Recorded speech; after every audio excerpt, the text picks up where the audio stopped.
Good job. What are you So doing? this would be Tuesday, May 26th. We're going to begin getting in information, have you guys vote here in a moment, like we're able to do. But as far as class goes this week, we'll either be doing the Brovie Talks, and I'll get into that here in a moment, or you can choose Princess Bride, and we can go in that direction also if you'd rather watch that. Tomorrow you have the yearbook dance, which is after school. I will be there. I have my yearbook, which you'll get a chance to sign also, which actually we might take care of here in just a moment. And then Thursday is my last big Brovie Talk, if you choose that. And then Friday, we don't have class with you guys because this is first period, but my other classes do. We have field day in the morning. Let's do this real quick. So we covered that, pause.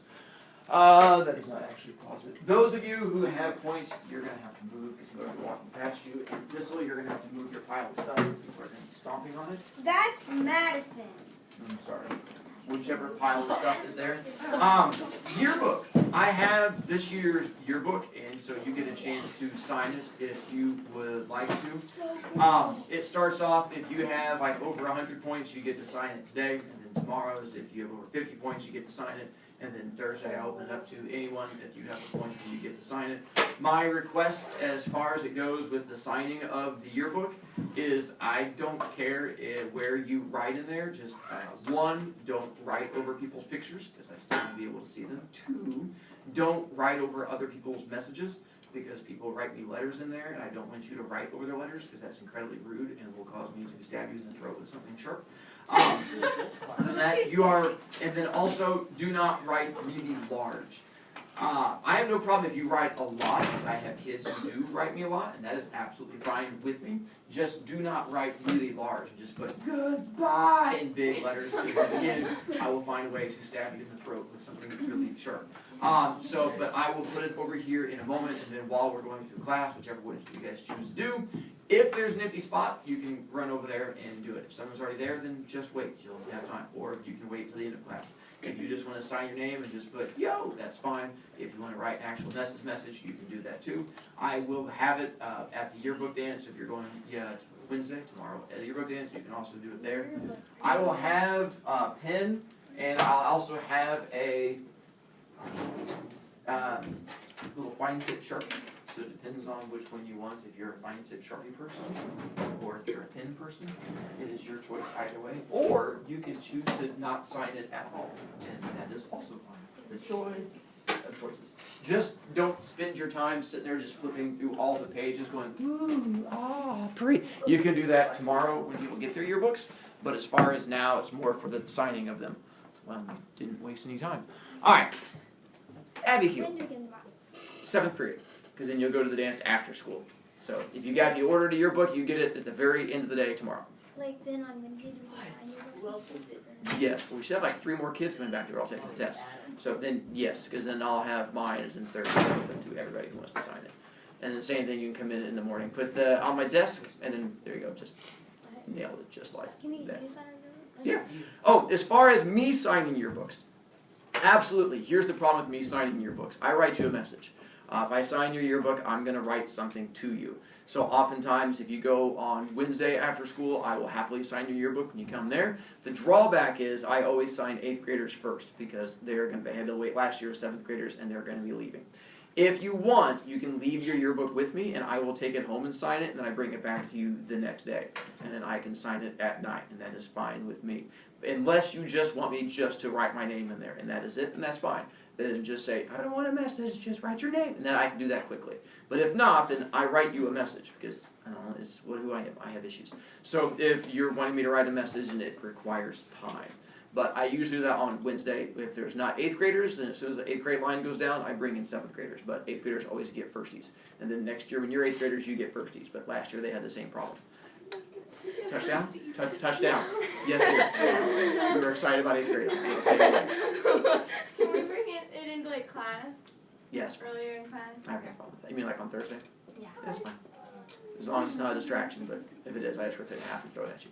Okay. Ike! Did you just say you had feelings for people? I lied. Remember I was talking about lying too. Oh. Shorty! What if there's people like me and Samantha who aren't going to get to be firsties here? Samantha and I. Samantha and I. Because you're going to be leaving. Yeah. then I would let you cut in front of the other normal 7th graders. What? You get the joy of being here next year, they don't. So they have to have a bucket of tears. Yeah. Kyrie. So what day would you bring home our yearbook, and what day would you be able Whatever to day you give it to me, I give it back to you the next day. And you can start signing it come Thursday, open day. What if we give it to you Friday? If you give it to me Friday, then you have to come back after the weekend because I'm here on Monday. Okay. And I have kids who do that. And while I'm at my meetings, they're just sitting in the office. You just come in and grab them. Okay. And that would work for me too. Alright, so here are your two options. Either A, I'm going to regale you with stories of my childhood and my poor choices, and then why I do the things I do. Or B, we can watch our movie and I can sit back there quietly and weep to myself and then not have to worry about it. I'm happy either way. But I'll give you guys a quick chance to vote if you want. If you're wanting to do the movie and not have to listen to me, raise your hand. If you want to listen to my stories, problem solved. If you're confused and meant to vote and forgot, well, then stories it is. Alright, let's see. To start off with, I didn't always tell stories at the end of the I year. accidentally spelled my name wrong. Importantly, I wrote Coroni. I was going to say, which name, the first or the last? So you put an extra E in there? I put CORINNY. So many ways to make fun of you, so time. I didn't always tell stories at the end of the school year. This is my 16th year of teaching. In my first several years of teaching, I did what most teachers do, which is I would show a movie at the end of the year. And the reasons teachers show movies at the end of the year is because we have absurd amounts of paperwork that we have to get done, and showing you movies allows us to get that paperwork done. But then, what changed it for me is I had 8th graders who started coming back to hang out with me after school, which always amazed me, because when I was in school, I did not have teachers that I liked that would go back and talk to, especially in junior high. I had one teacher who I kind of enjoyed while I was there, but not like enough where I would go back and talk to her after school or anything like that. So when 8th graders started coming back to visit me, it kind of blew me away that kids would actually choose to do that. But then it really changed when I'd been teaching long enough that I had kids who'd gone on to high school. And then I started having high schoolers who would just show up after school and then come in to talk to me. And that, for me as a teacher, was astounding. Because I never had that, a teacher that I would go back to visit. And so when they came back to visit, I would talk to them and I would ask them questions, because I was always curious. Why? Why would you come back and talk to me? Because I never did that. And so from talking to them, I found out a lot about what is enjoyed about my class, what is enjoyed about my teaching methods. And I'd oftentimes ask them a couple of things. One, what is it I should talk to kids about? What is the stuff I should tell them? And then also I'd ask them, how's high school going? How are things changing for you? And a lot of what I found out when talking to these kids, I would spend my time counseling them, if you will, listening to their stories, giving advice and stuff like that. And oftentimes I would tell them stories about my childhood whenever they came up and they would say, hey, Mr. Brovec, whatever reason, kids would come back and talk to me whenever they got in trouble in high school. If they got suspended for something, or if they got arrested. For some reason, I would be one of those people they would come back and talk to. And I was like, why? And they're like, well, for some reason, when I had you in class, you were always friendly and outgoing and seemed really nice, and it felt like you were the person I could come back and talk to. And I was like, okay, that's kind of weird, but sure. And so I would tell them stories about when I screwed up and how it changed me and made me a better person. And what my students would tell me was that that's what I should tell my students. And I was like, what do you mean? They're like, well, you should tell kids about how you've screwed up in your life. And I was like, I don't think that's something kids would want to listen to. And they're like, yeah, it is. And so what I decided to do years ago was, at the end of the year, tell kids about how I've screwed up in my life. Because I've realized for a lot of you, adults don't treat you like you're an adult. And a lot of people still treat you like a kid. And you're not anymore, as scary as that is. I talk to your parents, and I deal with them, and a lot of them still see you in that elementary, middle school mindset. And that's not what's happening anymore. From talking to my past students as they go on to 8th grade and high school, 7th grade is your, I would say, last year of happiness. It's your last year of being gold, if we can refer back to The Outsiders, Because right now, for many of you, the idea of drug use is a foreign concept.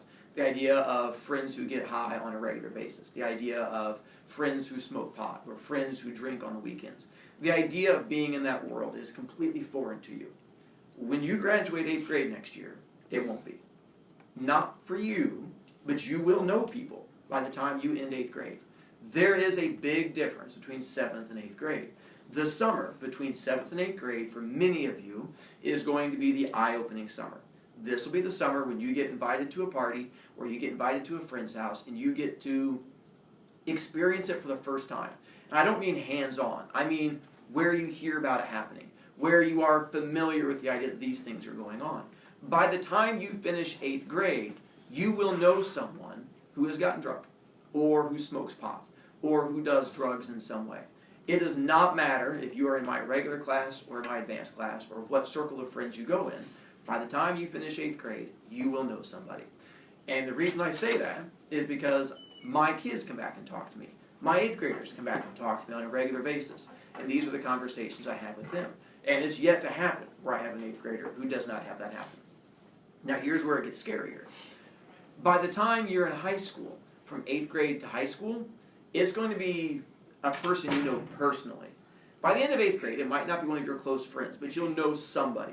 This kid that's in your class, or this person that you know. By the time you get to high school, it'll be a kid you know personally. It might not be your best friend. It might not be a close friend. But it's going to be someone that you've hung out with. By the time you graduate high school, so those 4 years of high school, it's going to be one of your friends. Statistically, it's what's going to happen. One of your friends is going to go down that path. And so what I realized from my students is, this is my last time to have an impact on you. My last time to give advice and try to shape you in some way. And honestly, that's what I've done this year. That's been my whole goal this year, has been to shape you and make you into the people I want you to be. Everything I do in my classroom is an attempt to make you a better person, to send you out into the world. Because I have students who come back to talk to me who get pregnant their freshman and sophomore year. Which is absolutely frightening to me, because that is changing your life when you make a choice like that. I have kids who come back and talk to me because they drop out of high school after their junior year or after their sophomore year, and that's life-changing. Here's where it gets tough. I want to be able to prevent that for you. And I used to think I didn't have to tell these stories in my advanced classes, because advanced classes are a different group of people than my regular classes. But you're not. I've had almost as many kids in my advanced classes drop out. Or I've had kids in my advanced classes get pregnant.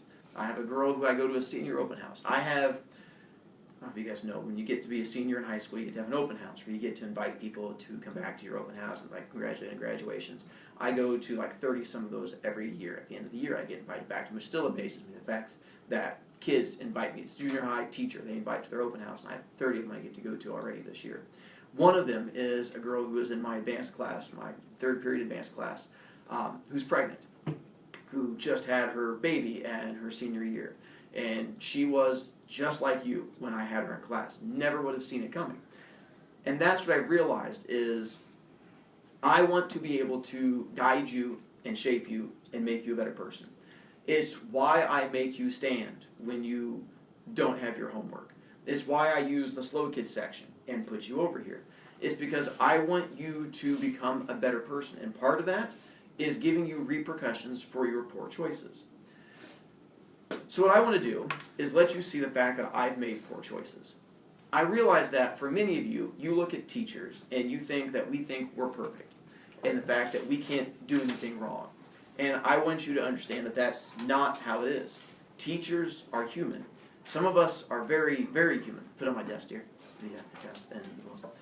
So what I want to do is show you how human I am, and show you the fact that I've screwed up my life, and I've made poor choices, and in the long run, they made me a better person. You are going to screw up. Every single one of you, at some point in the next 5 years, is going to do something horrible where you feel you screwed up to the point where you can't go on. It's okay. It's part of life. It's part of human nature. It's part of being a person. The trick is not screwing up. The trick is what you do when you screw up. The trick is, how do you go forward from that catastrophic event where you feel you've ruined your life? Whether it be the fact that you get caught cheating and you get kicked out of the honor society. Whether it be the fact that you've made the choice where your friends have all turned against you. Whether it's the fact that your parents have caught you doing something and you're afraid they're never going to look at you the same way. You're going to do something. What I want to show you are the mistakes that I've made that helped make me a better person. I've been arrested twice in my life. The third time, I was too young to be arrested because it was when I was 7 years old. And apparently when you're 7, that's too young to be officially arrested. But I was definitely breaking the law and I was definitely picked up by the police. Any one of these 3 mistakes could have been enough to end me, to make me give up. But I didn't, and I managed to push through. So what I want to do is show you those mistakes I made. The first one. I was 7 years old and living in Zionsville, Indiana, and hanging out with my brother and, let's see, at 7 years old, I'm like first grade, and I was hanging out with an older kid who was in, I say older kid, 4th grade. But when you're in first grade, 4th grade's an older kid. And apparently he was a bad influence on me. Not a horrible kid, probably didn't have the best home life or whatnot, but what would have happened was, in our neighborhood, we would ride bikes around, and while we were riding our bikes around, there was a house, and now that I'm selling my house, there was a house that was empty. Because it was in the process of either being sold or being worked on, but it was like 6 houses down from mine, between our houses. So my house, empty house, and then the 4th grader's house. And whenever we rode to each other's houses to go play, we would see this empty house. And the 4th grader had the idea of going up and looking in the windows one day. And we went up and looked in the windows and could see the fact that the whole place was empty. They were doing like construction work in the kitchen or something like that. And we decided we wanted to make this place our hideout, a clubhouse. We thought that'd be really cool. And so we decided that we were going to get inside of this place, but not our house. So we decided to try and find a way of doing it. So we tried all the doors were locked. Tried all the windows were locked. Even climbed, it had a fenced-in backyard. And I remember it had a like a power meter box, those little big greenish gray boxes in the backyard near the fence. We managed to get on top of that, crawl over the fence, because it was a really high fence. At least it was really high to me when I was this tall. Crawl over the fence and get to the backyard and try the back door, and it was locked also. And then we had to unlock the gate to get back out. And we were about to give up when we saw the egress window. And an egress window, if you have a crawl space or if you have a basement, is the little window that's on the side of the house. It usually has like a little half-circle metal thing around it. So if you're in the basement and the house burns down, you can still have a way to get out. And there was a window down there, but the house didn't have a basement. It had a crawl space. So the little window was one of these little ones that's like this tall and that wide. So it was just like this little tiny rectangle, and it had a little thing around it. So you could get into the crawl space. And I remember the 4th grader, I don't remember his name for the life of me after all these stories, I wish I did. The 4th grader was like, hey, let's get into the house through the little window, because we found out you could pull the little window back. And our first thought was my little brother, because he was hanging out with us, because what fun is it if you can't corrupt a younger one? And so we brought my younger brother with us, who's 2 years younger than me. So I was in 1st grade, and I want to say he was still, kindergarten then? And so we're going to try and convince my younger brother to do it. But he looked in there, and it was all dirty and spiders, and he said, that's not happening. And we called him names and called him a wussy and stuff like that. Bullied him, as you do with younger siblings. And he was like, that's still not happening. So I decided to get, the 4th grader couldn't get into it because he was big enough he couldn't get to the little window. Because the window slid back, so it was like half a window, but it was like this big by that big, and the 4th grader could not get in there. So it came to me. I was a skinny kid.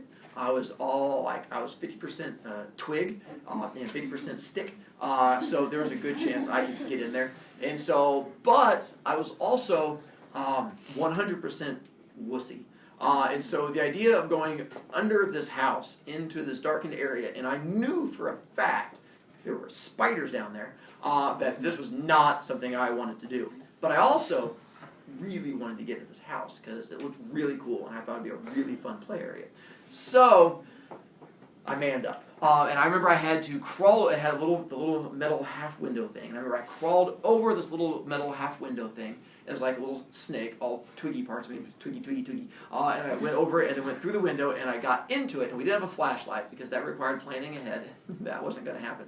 So I got underneath the house, and you could see light coming from like the edges of the house, from like where the little edging of the building was. And so you could see like this ring around it, and it was like all dark.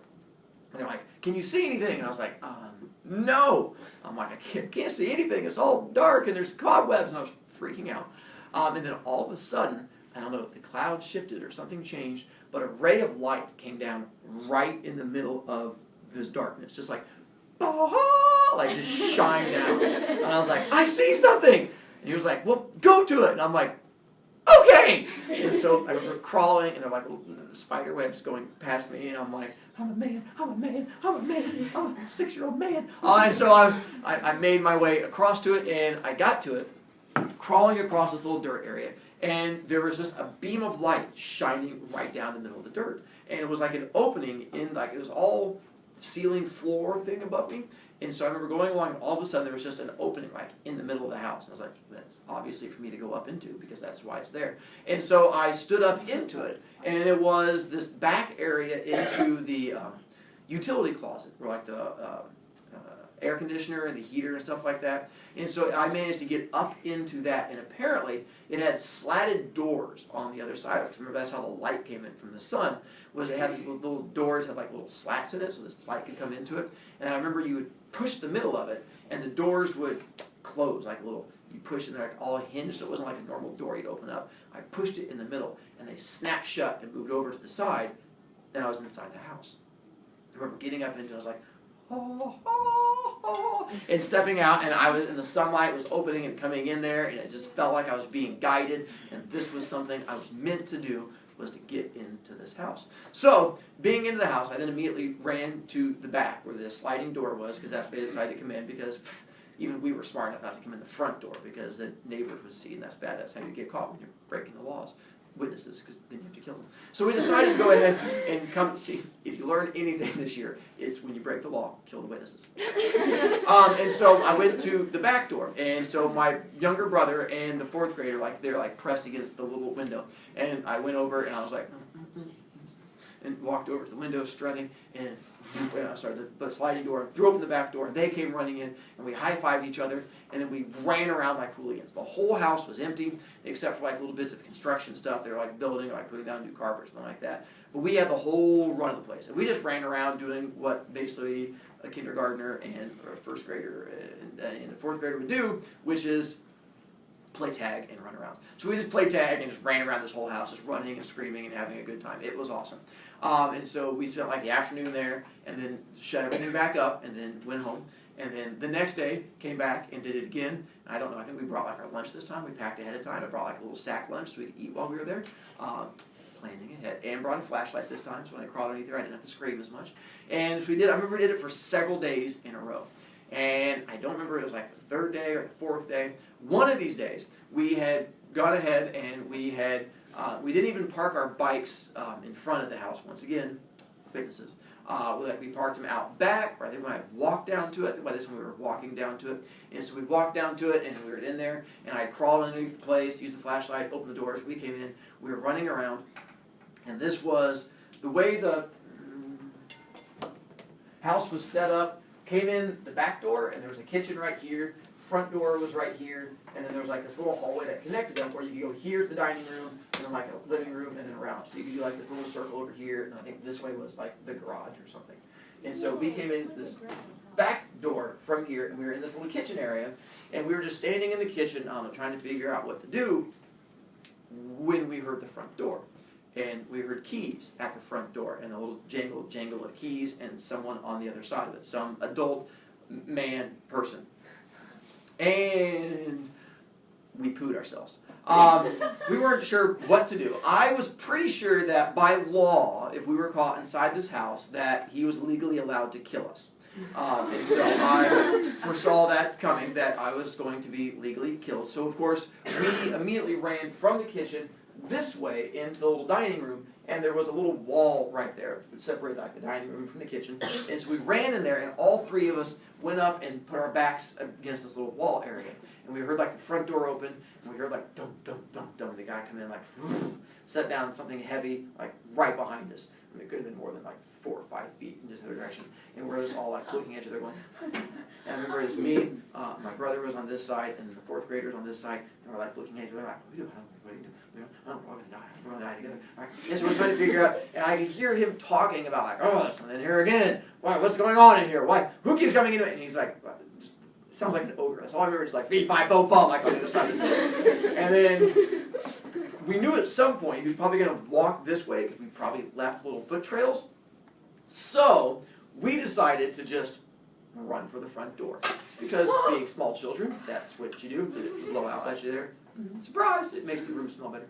And so the three of us were just standing there, and as one, as if we had some hive mind going, we just all screamed. And just ran for the front door. And being an adult now, and you already get like that creepy feeling when you're in a house by yourself and it's all empty. If I had been there and all of a sudden 3 monkeys had just started screaming like 3 feet from me, I probably would have just fallen over dead and just saved time. And apparently that's not what this guy did. But the three of us ran to the right, because he was over here behind me to the left. We ran through this little front room, ran to the front door. And I know in horror movies, when you see that people run to the door and try to open it and the door doesn't open it, and you're like, you're a freaking idiot because who can't figure out a door? I'm telling you right now, when you're sure there's a monster right behind you, doors are the most challenging thing in the world.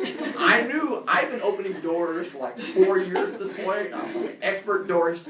But that door would not come open. And I remember just like twisty, and it did not open. And like, you're like, what are you doing? Like, I'm trying to get the door. Like, wait, I'm trying to get the door. And then I open the door and it hit my feet and like it slammed shut again. And I'm just like, and then all this is like in a split second. And then the door opens, we throw it open, and all three of us come shooting out the front door, just screaming the entire time.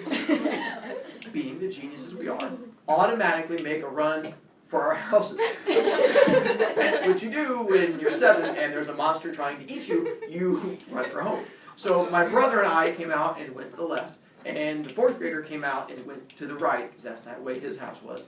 And then the man came out of the house like right after us. And I remember me, being older and smarter, I immediately like turned left and started running across the lawns. My younger brother, being younger and smaller, ran down to the sidewalk, safety first, and then ran along the sidewalk. And so I remember like me running and then him running down here to my right, and I remember being just the fastest I've ever run. Just like grass, tree, grass, bush. And I'm just like, oh, I couldn't imagine how fast I was going. And I'm like looking over at my brother, and like his little feet are going like that. And I'm like, we're gonna make it. And we're like turning around looking behind me, and there's just this huge person coming running after me. And I'm like, just like, oh! And once again, looking back on this as an adult, I'm sure it took him all like 5 steps to catch up as I'm like, so they're just running, just like, step, grab. But I remember at the time, I'm like, how's he catching up to me? That should be impossible. But as I'm running, of all 3 kids to choose to run after, he chose me. Probably a stick twig thing. He's like, I'm just going to grab that tree. He stepped out, grabbed me, and I remember running like, and like going backwards from the grabbing. And my brother, like as he's running, like he looks back, we do like this eye contact thing, and like I'm like, keep going. And he's like, I'm not stopping. And so he just kept going. I remember thinking at the time, this is the last time I get to see my brother because I'm gonna die. And so he takes off running, and then I get dragged backwards. And the guy, he's like, what are you doing? I'm like, ah! He's like, why are you screaming? I'm like, ah! Once again, he's going to kill me. And so then he drags me back over to his house. Once again, looking at this as an adult, 3 children come running out of a house with a large man chasing them, and they're all screaming, and the neighbors are like, normal! And just roll with it. Nowadays, I don't foresee it going down that same path. But at the time, that was just the way it went. And so he dragged me back into the house, and he set me down on the stairs. which was like right next to the front door, and he just called the police, and we're like, doo, doo, doo. I'm like, why are you calling the police? So they can witness you killing me? I don't know. And so he went ahead and called the police, and the police showed up. And then the police got there, and they dragged me back to my house, and when they dragged me back over there, I remember being confused about why I wasn't being killed, but apparently you can't just kill random kids you find in your house. But I didn't know that at the time. But I remember the next like bits and pieces of it. I remember having to go up. I remember riding in the police car and being really split between this is really cool and my parents are going to kill me. It was like a really tough balance because being in a police car when you're 7, really awesome. And then I remember him walking me up to the front steps, the policeman, and there was just the 2 policemen, and then they remember them walking us up to the front steps of my house and like ringing the doorbell, and my mom like coming up and her looking confused and like them explaining to her what's going on and her being like, honey, and I'm like, oh, I'm a horrible child, and just like I was breaking and entering. There's no good excuse to go with that. And then they called down my brother, who made it home safely and does what any kid does when you're being chased by a monster. Hid under the bed. And so they had to go in and pull him out from underneath the bed. And so then I gave up the name of the 4th grader because not a good criminal.